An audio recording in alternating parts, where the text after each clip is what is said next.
Normandy, summer 1944. The air is thick with dust and the cloying scent of cider apples rotting in the heat. It has been weeks since D-Day, and the initial rush of the invasion has bogged down into a brutal game of attrition among the hedgerows, the bocage. A squad of German soldiers from the 12th SS Panzer Division moves cautiously along the edge of an ancient stone wall. They are hardened veterans, men who have survived the freezing hell of the Eastern Front and the thunderous artillery barrages of the British Army. They know the sounds of war. They know the shriek of a diving Typhoon fighter and the distinct rattle of a Sherman tank's tracks. Noise is the harbinger of death. But here, in this sunken lane, there is only silence. The birds have long since fled. The wind rustles the leaves of the poplars, masking the sound of boots on gravel. The point man, a corporal with weary eyes, pauses to adjust his helmet. He scans the dense tree line 300 yards away. Nothing moves. There is no glint of metal, no unnatural shape, no muzzle flash. He turns back to signal his squad to advance. In that split second, without a sound that the human ear could register in time, the corporal's head snaps back violently. He collapses into the dirt, a puppet with its strings cut. There was no crack of a rifle, no smoke drifting from the bushes, just a sudden, inexplicable death. Panic is immediate and contagious. The remaining soldiers scramble for the cover of the ditch, pressing their bodies into the earth. They do not return fire because there is nothing to fire at. They are fighting a ghost.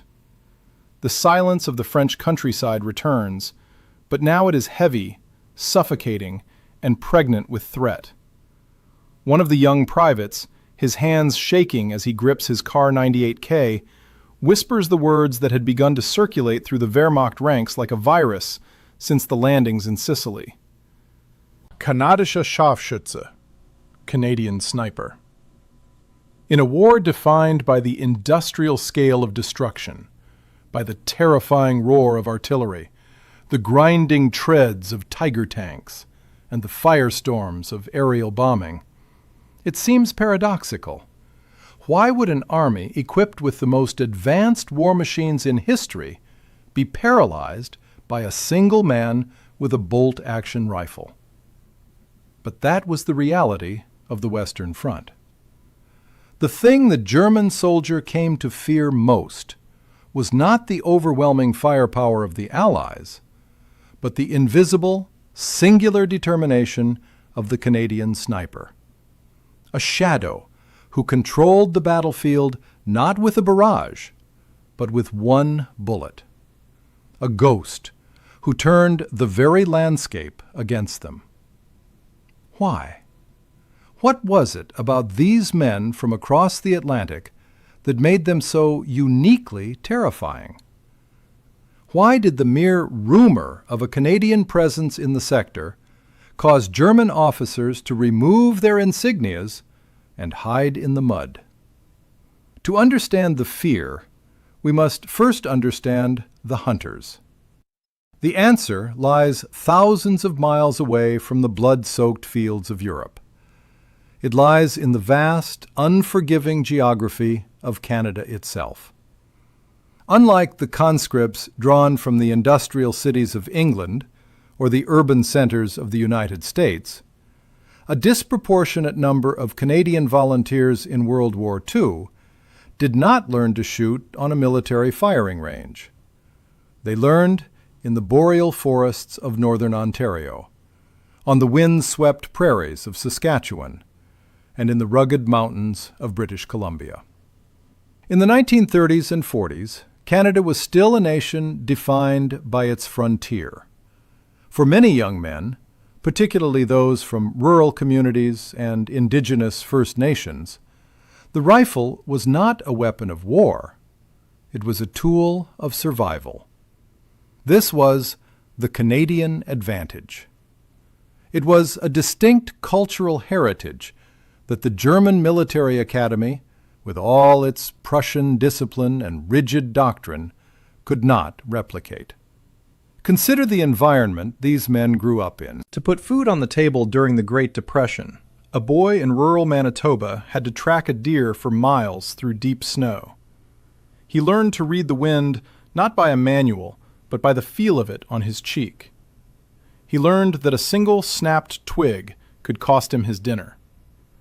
He learned patience, the kind of profound, absolute stillness that allows a human being to blend into the natural world until they are nothing more than a part of the landscape. This was the concept of fieldcraft. When war broke out, the British Army had to teach its recruits how to be invisible. The Americans had to teach their soldiers how to lead a moving target. The Canadians simply handed their young men a uniform and a Lee Enfield.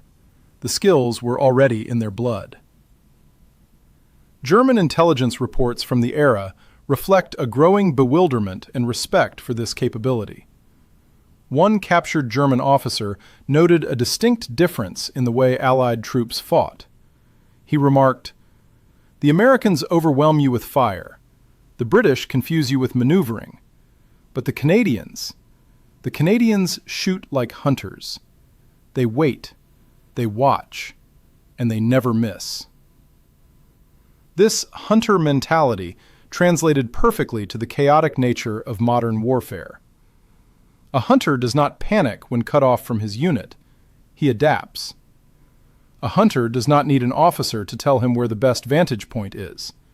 He instinctively finds the high ground, the shadow, the blind spot in the prey's vision. Furthermore, the Canadian climate had hardened them against the elements.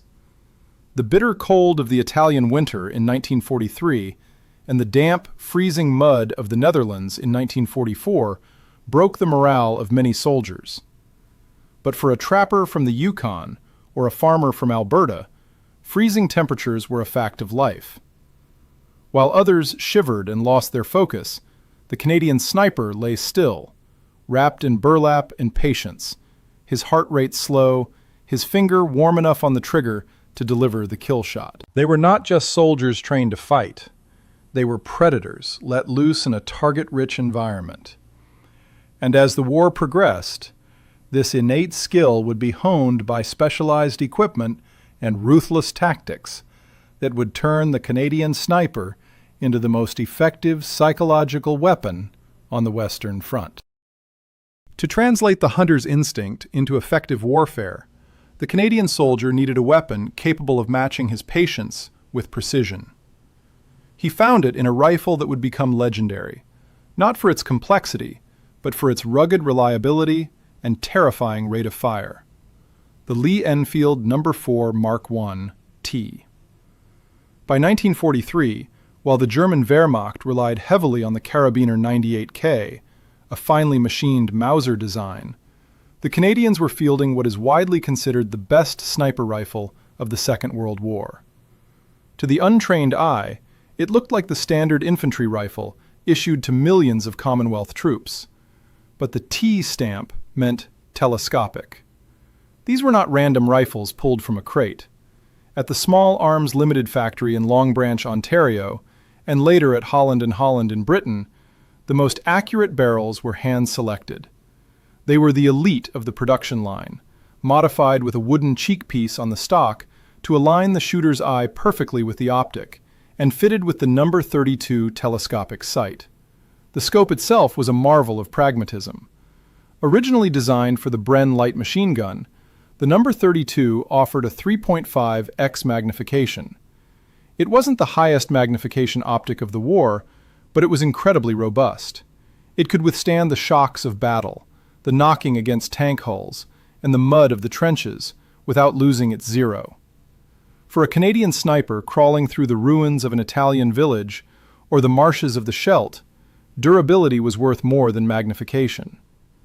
But the true terror of the Lee Enfield lay in its action.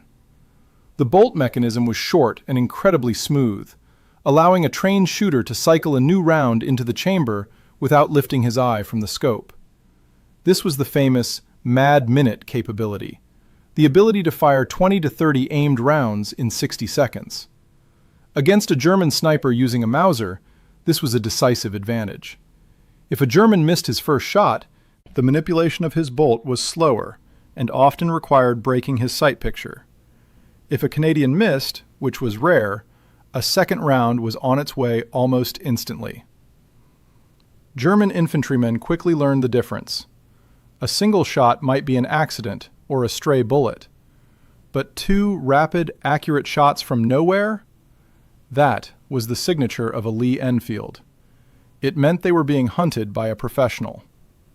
The ammunition, the .303 British round, was heavy and hit with devastating kinetic energy. At ranges of 600 to 800 yards, distances where German infantry felt relatively safe from standard rifle fire, the Canadian sniper was lethal. The bullet traveled at supersonic speeds. For the target, this created a terrifying acoustic phenomenon. The crack of the bullet passing was heard before the thump of the rifle firing. By the time the sound of the shot arrived, the man next to you was already dead. This delay between death and sound sowed confusion. Officers would shout orders to take cover from the wrong direction, not knowing where the shot originated. And in that moment of confusion, the second round would fly. However, a rifle is only as dangerous as the man holding it. The true nightmare for the German soldier wasn't the technology, it was the tactic. It was the way the Canadians disappeared. The term ghillie suit is standard in modern military parlance, but in World War II, it was a rough, improvised art form. Canadian snipers did not receive pristine camouflage suits from a factory. They built them. Using standard-issue denim battle dress or captured parachutes as a base, they would sew on strips of burlap, Hessian cloth, and netting. But the suit was never finished. Before every mission, the sniper would alter his skin. If he was operating in the rubble of Ortona, he would rub brick dust and gray mortar into the fabric. If he was in the forests of the Netherlands, he would weave fresh foliage, twigs, and long grass into the netting. The goal was to break up the human silhouette. The human eye is trained to recognize the shape of a head and shoulders, the target indicator. The Canadian sniper erased this geometry. He became a bush, a pile of rubble, or a shadow. This commitment to concealment went beyond clothing. It was a physical discipline known as the stalk. To get into a firing position, a Canadian sniper team, shooter and spotter, might crawl for hours to cover a few hundred yards. They moved inches at a time, dragging their kit bags with their toes to avoid raising a hand. They learned to endure the agony of cramping muscles, the bite of insects, and the soaking wet of European winters without flinching. There are accounts of Canadian snipers lying in position for 2 or 3 days, urinating in their trousers rather than risking the movement to relieve themselves. They existed in a state of suspended animation, waiting for a single moment of carelessness from the enemy. This patience allowed them to execute the most feared tactic of all, the cold shot. In ballistics, a cold shot refers to the very first round fired from a rifle barrel that is not yet warmed up. It is the most difficult shot to predict, as the metal of the barrel behaves differently when cold. Canadian snipers practiced this relentlessly. They didn't need sighters or warm-up shots that would give away their position. They trained to make the first bullet count, knowing it might be the only one they got before the enemy returned fire with mortars. And who did they target? This was the final piece of the psychological puzzle. The Canadian doctrine was ruthless in its efficiency. They didn't just shoot at any German helmet that appeared. They practiced high-value target selection. First, they looked for the officers. They identified them by their behavior, the way they pointed, the way others deferred to them, or the binoculars around their necks. Killing an officer paralyzed the platoon. Without orders, the disciplined German machine ground to a halt. Next, they targeted the NCOs, non-commissioned officers. Then, the radio operators, severing the unit's connection to artillery support. Finally, the machine gunners and tank commanders.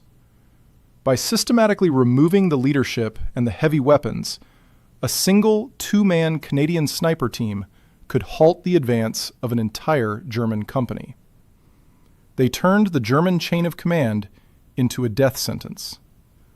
Soldiers stopped saluting their officers in the field for fear of marking them for death.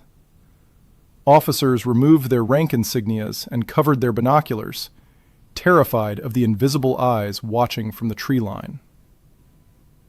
The dead zone, the area of influence of a Canadian sniper, was absolute. It was a radius of 1,000 yards where the normal rules of war did not apply. In this zone, you didn't need to be attacking to die. You could be eating, writing a letter home, or simply standing up to stretch your legs. For the German soldier on the receiving end, the terror came from the realization that they were never truly safe. The front line wasn't just where the tanks were. The front line was anywhere a Canadian rifleman could see. And as the war pushed into the dense urban combat of Italy and the hedgerows of France, the Canadians proved that they could see almost anything. The rifle was the tool. The camouflage was the cloak. But the method was pure psychological dismantling. They didn't just kill the enemy. They made the enemy afraid to live. A bullet kills a man, but the threat of a bullet kills an army's will to fight. This was the grim calculus of the Canadian sniper. By 1944, as the Allies pushed deeper into Europe, the war had evolved into a grinding attrition. For the average German infantryman, death usually announced itself. Artillery screamed as it fell. Tanks rumbled the earth. Bombers droned in the sky. These were terrifying, yes, but they were tangible. You could run from them. You could hide in a bunker and wait for the noise to stop. But you cannot run from silence. The psychological impact of the Canadian sniper lay in the imposition of a new, terrifying reality: paranoia. In sectors where Canadian snipers were known to operate, like the rubble-choked streets of Ortona or the hedgerows of Normandy, the behavior of the German army changed fundamentally. The simple acts of being a soldier, or even just a human being, became life-threatening gambles. Imagine the stress of a German sentry. He knows that somewhere in the mesmerizing pattern of the leaves, or in the dark recess of a ruined barn 600 yards away, a Canadian is watching him. He doesn't know where. He doesn't know when. He only knows that if he lights a cigarette, the flare of the match might be the last thing he sees. If he stands up to stretch his cramping legs, he dies. If he goes to the latrine, he dies. This constant state of hypervigilance created a corrosive, exhausting anxiety. German medical reports from the front lines began to describe a specific type of combat fatigue among units facing Canadians. It wasn't just shell shock. It was a nervous exhaustion born from the inability to sleep. Soldiers were terrified to close their eyes, convinced that the moment they drifted off, the ghosts would close in. The landscape itself became the enemy. An open intersection in a French village was no longer just a road, it was a kill zone. A fluttering curtain in a window was no longer a breeze, it was a signal. Veterans of the Wehrmacht later recalled the feeling of being naked, even behind cover. One survivor wrote in a letter home, "It felt like the Canadians could see through the trees. We stopped walking. We crawled like rats. We lived in the dirt because to stand up was to commit suicide." This was the true weapon of the Canadian sniper. He didn't need to fire 100 rounds to suppress a unit. He only needed to fire one round, kill one man, and the remaining 40 men would freeze, paralyzed by the fear of who would be next. Chapter 5. The Tactical Paralysis. This fear had a devastating strategic effect. In military terms, it is known as a force multiplier. A single two-man Canadian sniper team, a shooter and a spotter, could effectively pin down a German company of 120 men. This is a staggering asymmetry. 2 men, consuming minimal supplies and occupying a tiny footprint, could halt the advance of a mechanized unit worth millions of Reichsmarks. During the advance through Italy, this dynamic played out repeatedly. A German platoon would be moving to reinforce a position. Suddenly, the lead scout drops dead. The column hits the dirt. They deploy machine guns, spraying the hillsides blindly. They call for mortar support. They wait for hours, terrified to move. Meanwhile, the Canadian sniper has already slipped away, relocating to a new position to flank them, or simply waiting for them to make a mistake. The advance stops.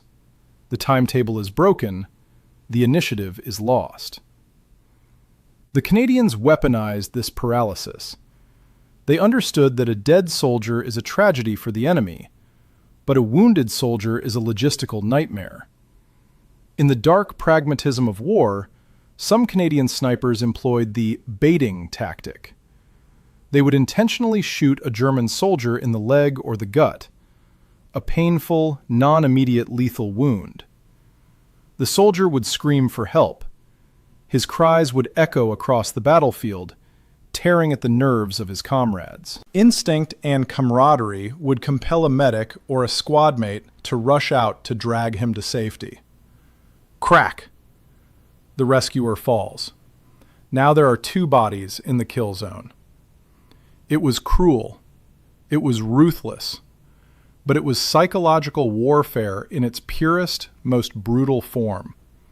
It forced the German commanders to make impossible choices: abandon their dying men and destroy morale, or risk more lives to save them.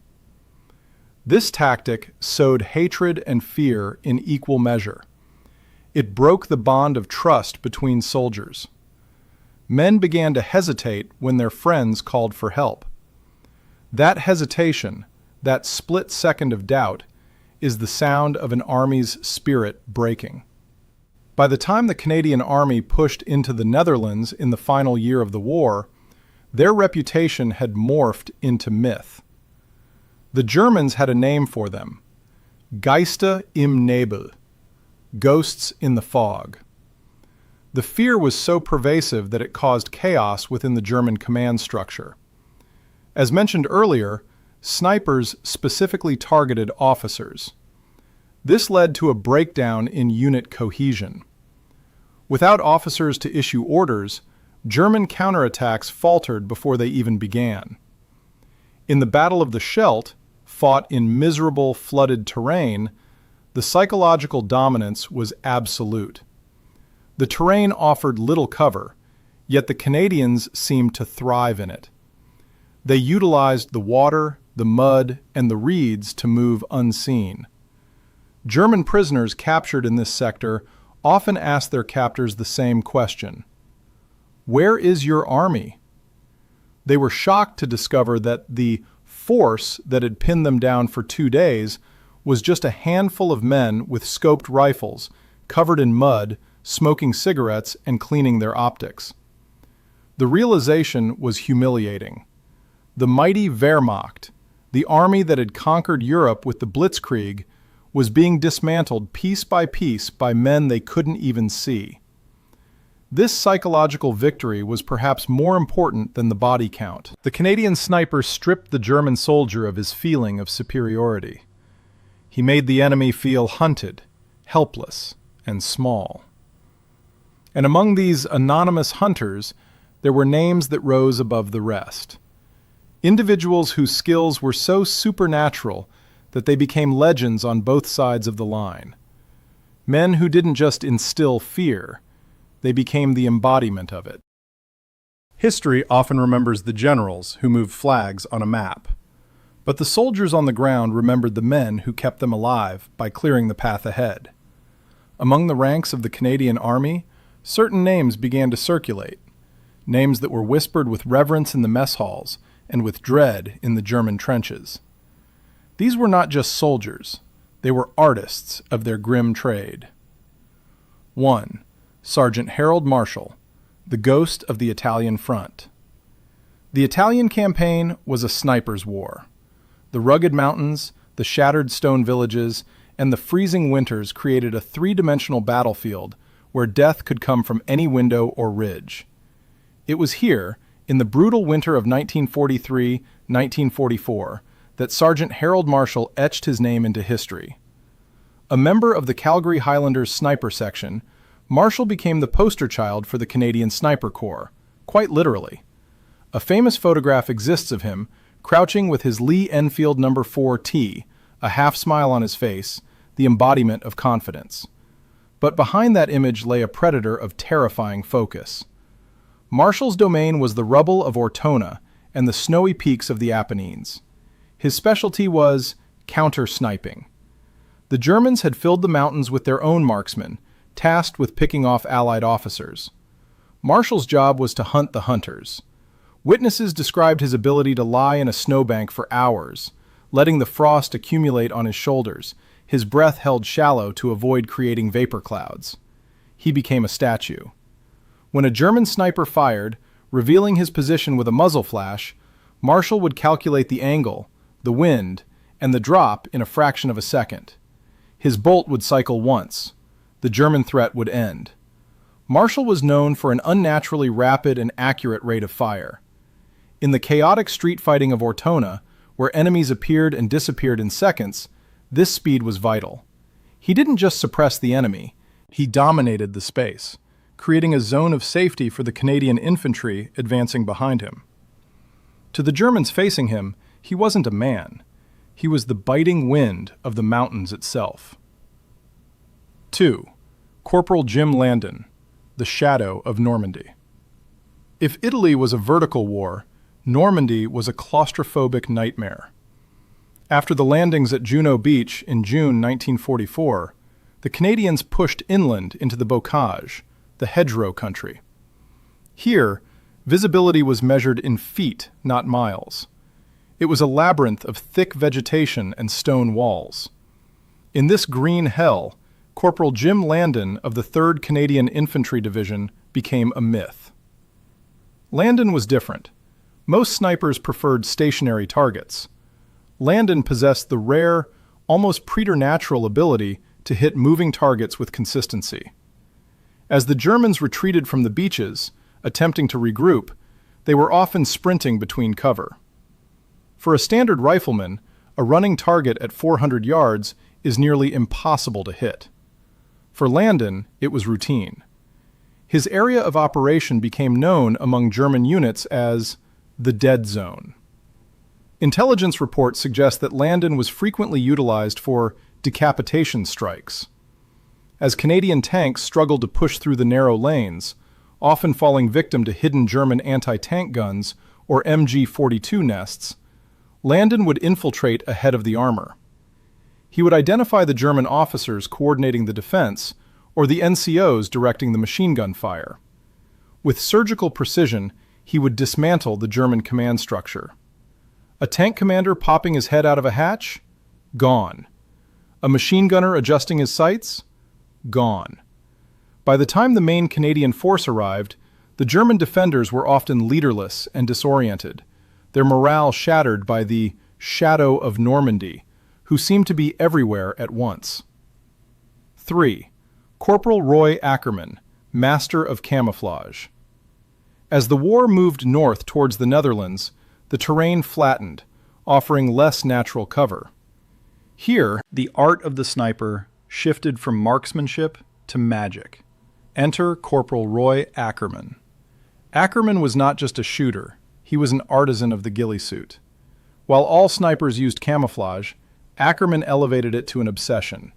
He understood that in the flat, gray landscape of the Low Countries, the human silhouette was a death sentence. He would spend hours before a mission constructing his suit. He didn't just attach burlap, he studied the specific vegetation of the sector he was entering. He used mud to cake his rifle, sandbags to break up the line of his shoulders, and local foliage to blend seamlessly with the earth. There are accounts of Ackerman positioning himself in an open field, with absolutely no hard cover, relying entirely on his suit. German patrols would walk within 20 meters of him, completely unaware that death was lying at their feet. But Ackermann's true power was his discipline. He was famous for his fire discipline. He would track a German unit for hours, watching them, learning their routine, identifying the high-value targets. He would not fire at the first soldier he saw. He waited. He let them get comfortable. He let them think they were safe.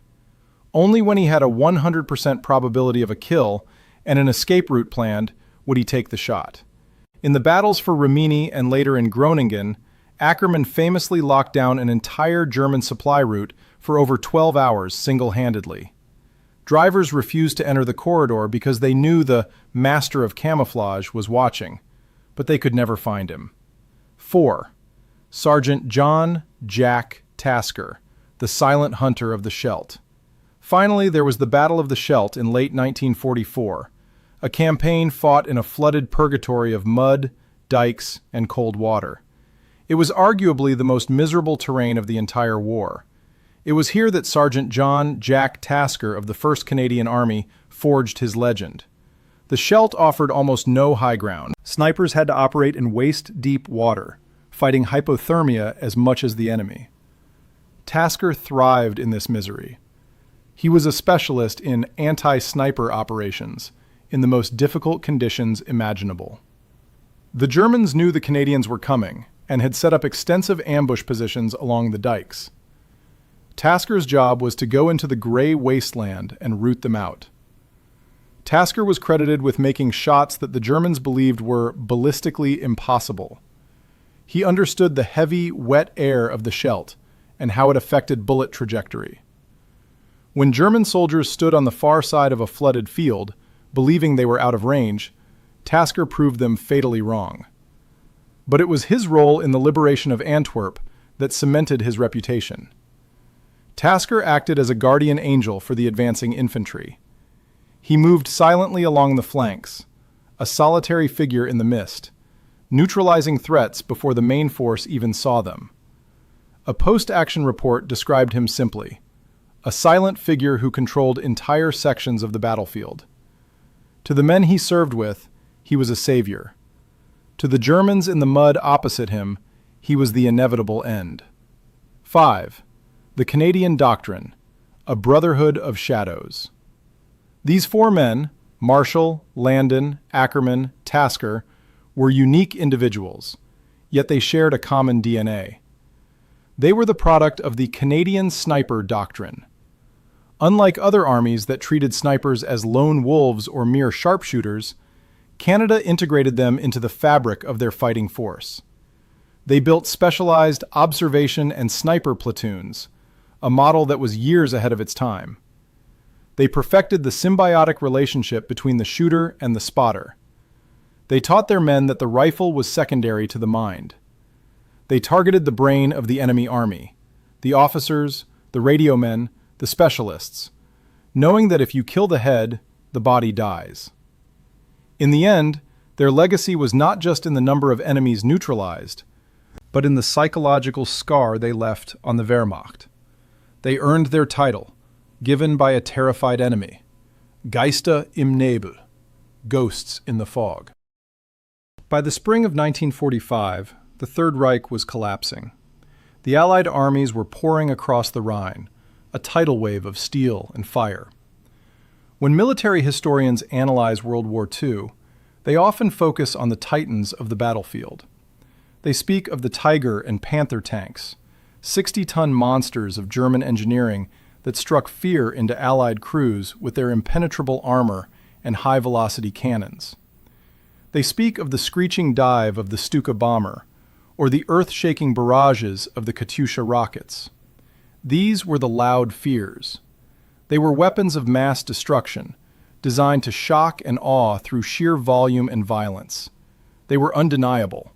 You could hear them coming from miles away. You could prepare yourself. You could pray.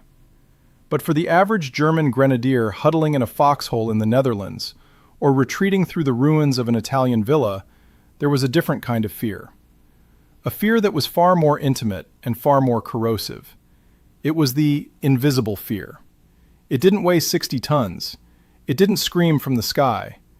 It lay patiently in the mud, wrapped in burlap and silence, weighing no more than a man.